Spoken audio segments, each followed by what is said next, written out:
Ya, baik. Selamat malam. Salam bahagia, salam sehat, salam sejahtera semuanya. Ya, yang namanya bahagia itu. Ya, memang tadi ada apa namanya? Ada pendahuluan tentang apa namanya? Menentukan lawan dan kawan. Ya, lawan dan kawan eh, itu pada dasarnya bukan lawan dan kawan sih. Kita ini di hidup itu memang kehidupan itu dirancang di awal, didesain untuk saling makan dan dimakan. Itu sudah jelas itu bahwa makan dan dimakan dan memakan itu adalah kerjasama kehidupan setiap organisme kehidupan kerjasama pada dasarnya itu untuk mempertahankan kehidupan itu sendiri. Tapi kita ini kan dari kecil itu diajarkan secara epistemologis bahwa pemangsa itu jelek gitu ya. Yang dimangsa itu baik gitu. Selalu pihak-pihak yang perlu dilindungi gitu. Pemangsa itu jelek, predator itu jelek, sementara eh, yang dimangsa itu adalah korban gitu. Padahal ini kerjasama kehidupan, kerjasama semua eh, organisme yang ada di bumi untuk mempertahankan kehidupan. 4,7 miliar tahun ini sudah terbukti adalah makan memakan di antara kehidupan ini justru mempertahankan kehidupan ini sendiri. Ya, nah, cuman manusia itu memang sudah terjebak keracunan epistemologis itu ya. Gitu. Tidak bisa memandang secara ontologis. Ontologis itu apa? Ontologis itu memandang apa adanya. Ya bahwa yang namanya makan dan dimakan itu ya sudah lah ya. Ya emang kehidupan ya gitu. Manusia itu seringkali melabeli yang namanya harimau, serigala itu binatang buas hanya karena serigala dan harimau itu makan ayam dan kambingnya manusia gitu ya. Bukan ayam dan kambingnya manusia sih, ayam dan kambing yang sebetulnya itu kalau dimakan manusia itu bisa. Ya, jadi harimau itu makan ayam, makan kambing gitu ya. Disebut binatang buas itu. Nah, serigala juga gitu, makan ayam, makan kambing. Disebut binatang buas. Sementara manusia bukan hanya ayam kambing, semua binatang, semua tumbuhan, semua jamur, semua bakteri dimakan itu. Tapi manusia tidak pernah melabeli dirinya sebagai binatang buas, padahal lebih-lebih dari apa yang dilakukan oleh macan sama serigala tadi. Lah macan memang makannya daging, disuruh makan lemper ya enggak mau itu ya. Ini ini juga yang bahwa manusia itu memandang dirinya terlalu tinggi gitu, ya. Bahwa tadi ya, sebelum apa namanya menjawab tentang yang apa kebahagiaan tadi itu menentukan kawan dan lawan atau menentukan ini yang di depan saya ini bisa saya makan apa bisa memakan saya. Loh itu tugasnya otak itu. Otak itu tugasnya itu. Jadi itu otak kita itu, otak itu kalau pada binatang-binatang insekta, otaknya itu belum berupa otak. Susunan sarafnya itu susunan saraf tangga tali gitu ya. Susunan saraf tangga tali. Mereka itu serangga itu merespon dengan cepat bahwa yang ada di sekitarnya itu bisa membunuh dirinya itu. Atau yang di sekitarnya itu justru bisa dia makan, itu dalam waktu cepat otaknya bisa merespon sehingga yang namanya tumbuh-tumbuhan itu kalah cepat sama binatang karena binatang punya otak ini tumbuh-tumbuhan tidak, tapi apakah tumbuh-tumbuhan itu bisa merespon lingkungannya lo ya bisa gitu. Dulu waktu SMA kan diajari ya itu ya tumbuhan itu tumbuhnya itu mengarah ke matahari namanya apa namanya fototropik itu mencari gitu. Nah, itu respon itu kalau kalau tumbuhan ditaruh di kamar gitu tumbuhnya itu ke arah jendela yang ada cahayanya. Itu adalah bagaimana kehidupan itu merespon lingkungannya untuk mempertahankan kehidupan. Nah, menentukan kawan dan lawan, menentukan yang di depannya itu pred atau prey itu apa? Predator atau mangsa itu. Itu penting bagi kita itu, ya. Dan itu yang mempertahankan kehidupan ada itu. Jadi kalau kita melihat itu ya, drama di gurun kalahari gitu ya. Kalau kering, terus kemudian datang wildebeest, dimakan oleh harimau, dimakan oleh buaya. Loh, itu akhirnya buayanya berkembang biak, beberapa wildebeest mati gitu. Tapi itu akhirnya selama jutaan tahun buaya di gurun kalahari bertahan gitu ya. Wildebeest juga begitu. Jadi wildebeest tidak pernah berkurang jumlahnya gara-gara dimakan.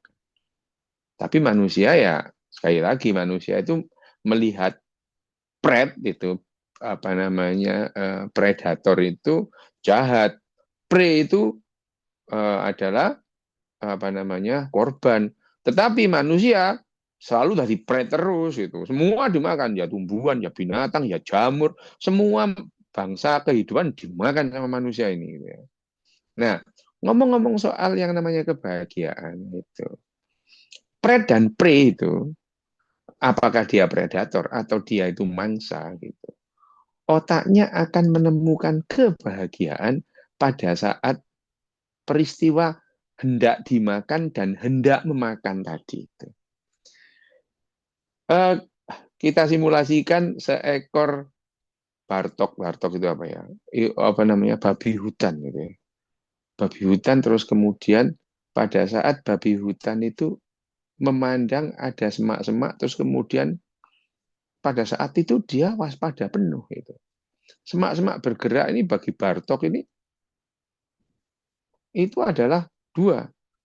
Ini bisa sesuatu yang dia mangsa atau sesuatu yang harus dia hindari gitu ya. Ya, dia bisa melawan atau harus lari gitu. Kalau yang datang itu kancil, ya wis lah ya, enggak bahaya gitu.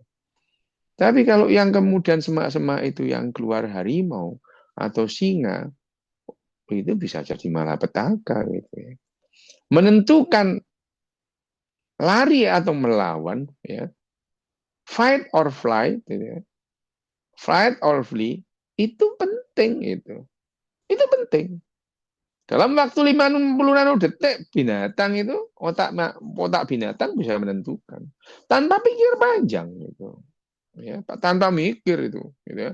Jadi ada gerakan lari atau melawan itu penting. Nah, eh, kecemasan itu akan muncul kalau kemudian binatang itu ketemu pred atau prey. Ya, kecemasan itu. Kecemasan pada otak harimau sama. Otak harimau yang melihat seekor kijang, otaknya cemas itu. Otaknya cemas gitu. Ya, otaknya cemas, gelisah otaknya. Kenapa? Kalau dia tidak bisa mendapatkan ini, nyawa taruhannya gitu. Karena mereka itu hidup ya itu, makan dan dimakan gitu ya. Sama sih dengan manusia itu. Ya itu, makan dan dimakan. Kijang juga demikian, begitu dia melihat singa, begitu melihat cita, cemas dia itu. Justru kecemasan ini yang merupakan motivasi bagi binatang untuk melanjutkan kehidupan. Kalau nggak ada cemas, nggak hidup mereka. Gitu. Kita juga. Gitu. Pada saat harimau bisa menerkam kijang atau bartok atau gitu. Pada saat dia bisa menerkam itu, kegelisahannya langsung turun. Kegelisahannya turun drastis. Kegelisahan turun drastis itu yang disebut kebahagiaan pada binatang. Kegelisahannya turun drastis gitu ya. Release, relief itu ya. Langsung relief. Itu yang disebut happiness pada otak binatang. Siapa yang menyebut happiness? Oh, itu orang-orang ahli-ahli ilmu neuroscience di awal-awal itu ya, tahun 90-an gitu ya.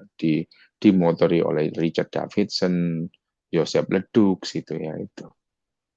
Jadi turun drastis ini yang disebut kebahagiaan. Gitu. Sama pada saat harimau tidak bisa mendapatkan mangsanya, kegelisahannya berkelanjutan gitu ya. Berkelanjutan. Tapi pada saat dia mulai makan, gitu, mulai makan, menerkam makan, kancil makan kijang, dia bahagianya juga sesaat. Pada saat dia sudah mulai memakan, bahagianya juga sudah mulai hilang. Jadi misalnya seekor squirrel, tupai itu, dia melihat sebiji nut kacang itu, otaknya bahagia ini, ya, karena kacang kan nggak bisa menghindar gitu ya. Kacang kan nggak bisa menghindar. Masa kacang melawan kan enggak gitu ya. Kacang. Tapi pada saat dia mulai memakan kacang itu, kebahagiaannya sudah hilang juga. Nah, kebahagiaan yang hilang cepat itu merupakan juga motivasi bagi binatang untuk melanjutkan kehidupannya. Karena yang namanya kebahagiaan itu memberikan efek kecanduan. Dopamin itu di amigdala kita kalau kemudian hilang itu ingin lagi mengulang yang namanya amigdala itu kecanduan kebahagiaan itu. Nah, kalau kebahagiaan itu datang karena apa? Begitu kebahagiaan datang itu berarti motivasi untuk kehidupan. Begitu dia melihat makanan, dia bahagia gitu. Nah, pada binatang yang berburu, selain bahagia, selain kecemasan yang turun drastis, terus kemudian kebahagiaan didobel itu tadi. Pada binatang predator itu motivasi untuk melakukan itu juga luar biasa. Ini awalnya yang namanya kebahagiaan gitu ya. Kebahagiaan. Jadi binatang-binatang individual itu ya bahagia satu kalau melihat makanan dan berhasil mendapatkan makanan. Sesaat setelah makan kebahagiaannya itu hilang. Itu binatang-binatang individual ya itu. Yang kedua, apa selain makan? Adalah menemukan pasangan. Pasangan reproduksi itu membuat mereka bahagia, gitu, senang gitu. Dan kebahagiaannya itu langsung luntur pada saat setelah melakukan penetrasi atau melakukan seksual intercourse, langsung hilang gitu. Langsung hilang kebahagiaannya. Dan itu akan nyandu, itu akan ingin selalu diulang. Ini dua hal ini yang menjadi mesin survival kehidupan di muka bumi. Nah, yang namanya kecemasan tadi itu, kecemasan itu adalah kalau di otak kita sudah tahu sih sejak tahun 90-an itu memicu kaskade adrenalin gitu ya. Kaskade adrenalin. Begitu otak binatang itu gelisah, cemas itu. Yang terjadi adalah kaskade adrenalin. Dari amigdala itu yang pertama kali terjadi adalah adrenalin surge itu ya. Naik adrenalin. Adrenalin itu yang kemudian membuat kita itu binatang itu siap melawan atau siap lari. Dua-duanya sama. Yang diperlukan adalah kekuatan ototnya gitu ya. Jadi yang namanya kijang itu supaya dia bisa lepas dari predator, dia lari kenceng gitu ya. Lari kenceng. Predator juga demikian begitu. Supaya dia bisa menerkam prey-nya mangsanya, dia juga menguatkan otot-ototnya. Jadi, yang namanya kaskade adrenalin karena kecemasan itu tadi adalah memberikan peluang ke otot untuk mendapatkan makanan sebanyak-banyaknya. Aliran darah ke otot itu diutamakan. Yang lain-lain dilupakan, ya. Kulit dilupakan. Alat pencernakan ditinggalkan. Alat reproduksi ditinggalkan, gitu ya. Dan itu sampai sekarang gitu ya. Kita sebagai binatang itu masih merasakan itu. Kalau misalnya tegang, gelisah itu otot jadi kaku, deg-degan. Kenapa? Pompa jantung dikuatkan, nafas memburu gitu ya. Itu adalah kaskade adrenalin. Nggak mau makan. Kalau tahu, iya. Kenapa? Iya memang aliran darah di mulut dan di alat pencernaan semua lari ke otot. Gitu ya. Nggak mau makan. Kalau gelisah ya itu nggak enak, nggak bisa makan, nggak bisa tidur. Kenapa lo? Adrenalinnya naik, nggak bisa tidur gitu, gelisah gitu ya, tegang, kaku semua ototnya. Itu adalah sisa-sisa dari nenek moyang kita dulu itu pada saat tegang gitu. Sama dengan harimau juga demikian. Itu adalah kaskade adrenalin ya. Pada saat kaskade adrenalin itu turun drastis, cerat gitu, kita mendapatkan kelegaan ya. Tapi kaskade adrenalin tadi itu juga memberikan kecanduan. Nah, tapi pada manusia itu kecemasan itu tidak pada saat melihat atau pret atau pre itu tidak itu. Manusia itu akhirnya mengembangkan narasi panjang. Banyak yang membuat manusia itu gelisah. Kalau yang namanya Bartok atau harimau itu gelisah itu kalau melihat makanan atau yang namanya Kijang tadi itu melihat predator gitu. Manusia itu saking suka ngarangnya itu, karangannya dia itu membuat dia gelisah gitu. Ngarang-ngarang itu ngarang-ngarang itu ya, itu ada takut, ada hantu, itu kan ngarang itu. Ngarang itu lewat ada hantu, takut gitu ya. Nah, terus kemudian nggak usah gitu, tanggal 25 jatuh tempo bayar bayar apa kredit card, cemas, gelisah gitu ya. Berangkat pagi-pagi macet, gelisah lagi gitu ya. Jadi takut, gelisah. Jadi kegelisahan manusia itu bisa menjadi kegelisahan yang bertumpuk-tumpuk, bukan hanya pada melihat pre dan pre. Sehingga manusia itu kegelisahannya itu bisa berkepanjangan. Nah, tapi manusia itu juga menemukan cara eh, ber, bersosialisasi. Sosialisasi manusia itu berbeda dengan binatang-binatang yang lain berdasarkan bahasa ini. Akhirnya manusia itu bisa melawan batas-batas biologis individunya. Manusia itu tidak dirancang bekerja bareng dalam jumlah besar, itu tidak dirancang. Manusia itu seperti mamalia-mamalia besar lain sebetulnya itu. Ya, tanpa bahasa manusia tidak bisa bekerja sama dalam jumlah yang besar dengan bahasa. Tapi karena kita akhirnya mengembangkan kemampuan verbal kita sehingga kemampuan narasi kita itu bisa mengikat ribuan, ratusan ribu, bahkan jutaan, bahkan miliaran manusia itu bisa bekerja sama dengan narasi itu. Nah, yang jadi poin sekarang adalah manusia itu bisa bahagia itu bukan bahagia individual, tapi bahagia komunal, secara community gitu. Jadi indeks kebahagiaan itu bukan individual gitu. Yang pada manusia itu yang namanya kebahagiaan pada binatang-binatang itu lebih cenderung namanya kesenangan, ya, pleasure, ya. Jadi happiness pada manusia dengan pleasure itu dua hal yang berbeda gitu ya. Ya di Finlandia itu kan masyarakat paling bahagia, udah terbukti berkali-kali. Ini 2 tahun berturut-turut Finlandia itu adalah masyarakat paling bahagia gitu. Ya, mereka juga sudah menemukan bagian. Populasi atau komunitas Finlandia sudah bisa menemukan caranya berbahagia gitu. Sementara orang Indonesia itu urutan 84 ya tahun ini. Tahun lalu sama 84. Nggak beranjak ya itu nggak beranjak.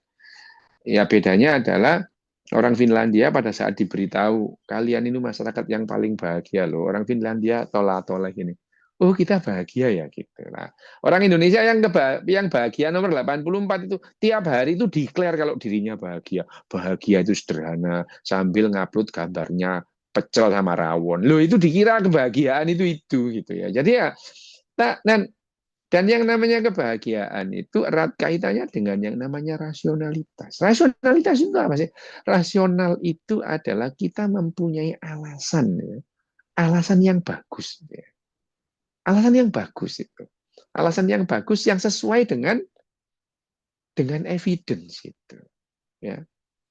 Loh, orang Finlandia itu tahun 90-an ya kayak di Indonesia gini gitu ya. Gitu ya itu Finlandia, Norwegia itu sama gitu. Tapi mereka mempunyai bukti, evidence bahwa mereka itu bisa lebih tertib, lebih teratur. Kayaknya kita bisa sih ngikutin mereka gitu. Nah, mulailah orang Skandinavia itu berkiblat pada Jerman dan Perancis. Dan akhirnya mereka menemukan, akhirnya mereka bisa bahagia. Lebih bahagia dari orang Perancis dan orang Jerman sendiri gitu ya. Nah, mereka tahu bahwa yang namanya bahagia itu harus melakukan apa gitu. Harus meningkatkan apa namanya empati itu, Tidak ada lagi perseteruan seperti tahun 80-an antara antara antara pengikut Valhalla dan pengikut Yesus berantem, tidak ada ujungnya gitu ya. Satu pengikutnya Valhalla, satu pengikutnya Yesus berantem gitu ya. Dan sekarang tidak ada lagi itu. Nah, empatinya tinggi. Salah satu empati tinggi itu contohnya ya di Finlandia sudah tidak ada lagi ya. Tidak ada yang gemar lihat orang nonton tinju, itu tidak ada. Karena pada saat nonton tinju itu otak kita harus bagian-bagian empatinya harus dihilangkan melihat orang ditempelengin itu ya. Nah, rasionalitas itu sekali lagi, rasionalitas itu adalah alasan yang bagus. Ya, kita mempunyai alasan yang baik. Untuk apa? Untuk segala hal, for everything itu alasannya. Dalam hal mempertimbangkan, dalam hal memilih, dalam hal memutuskan itu dipertimbangkan itu evidence gitu ya. Bahkan keyakinannya pun itu mempertimbangkan evidence. Kalau keyakinannya itu belum terbukti, berarti ya ada peluang salah. Lo yakin itu boleh, tapi nggak boleh ngotot gitu ya. Keyakinanku benar loh, keyakinanku belum terbukti kok benar gitu ya. Kalau sudah terbukti ya benar atau salah gitu. Kalau belum terbukti ya bisa salah gitu. Itu yang membuat mereka itu cool gitu ya, santai aja gitu ya. Keyakinannya terus kemudian nggak berantem. Ngarang dong kamu, ya biarin gitu. Kalau di sini ngarang dong kamu, oh kamu menghina, menghujat lah. Akhirnya tidak bahagia gitu. Jadi keyakinan itu bisa menimbulkan ketidakbahagiaan. Kenapa? Oh, dari pagi sampai pagi lagi yang diomongkan keyakinan yang belum ada buktinya gitu ya. Loh, apakah mereka orang Jepang nggak punya keyakinan? Punya itu. Tapi nggak ribut itu karena itu adalah urusan pribadi gitu ya. Itu adalah betapa yang namanya kebahagiaan itu sangat erat kaitannya dengan rasionalitas. Rasionalitas itu adalah apa? Adalah bagaimana kita membentuk reason. Otak kita itu membentuk reason, membuat reason tentang apa? Tentang apapun. Dan reason itu yang berdasarkan evidence, bukti gitu ya. Nah, pada saat yang namanya segala sesuatu itu sekarang makin kita ketahui dengan pasti ya, yang namanya mekanismenya kita tahu pasti, makin lama makin akurat itu ya. Kita bahkan tahu ya bahwa yang namanya sampai di tingkat subatomik gitu ya, itu high boson itu sampai tingkat subatomik manusia itu tahu. Ya orang-orang segelintir aja sih yang tahu gitu ya. Mungkin di 8 miliar orang di dunia yang hidup itu sekarang yang paham mekanika kuantum ya nggak sampai 1.000. Lagian juga nggak penting-penting amat belajar kimia kuantum, fisika kuantum. Nanti yang jaga Alfamart siapa, yang jadi petani siapa. Lu itu kerjasama gitu ya. Tapi kalau nggak ngerti ya jangan sok-sokan ngerti gitu ya, nggak ngerti kimia fisika kuantum ngomong ikhlas kuantum ikhlas, tahu kok ngerti-ngerti kuantum apa sih kuantum itu ya.